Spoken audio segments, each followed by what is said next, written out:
दरिया रे।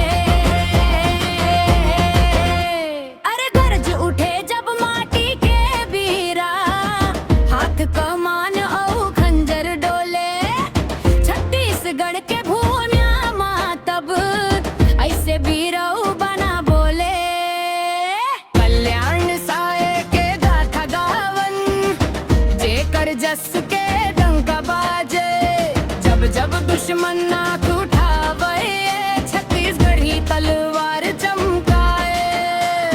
मार मार का काट गिरा दिन ऐसन, रहे बिलासपुर के राये।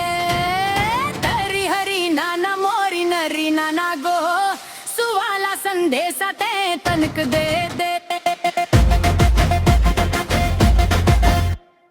मई के माँ छूटे मोर संगी सहेली, ससुराल माँ बीते मोरे जिंदगी अकेली।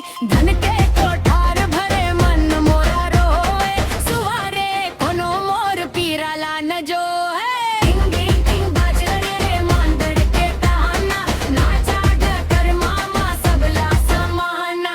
कर्म के डारीला अंगना मा आग द, रात भर संगी हम झूम झूम नाचबो।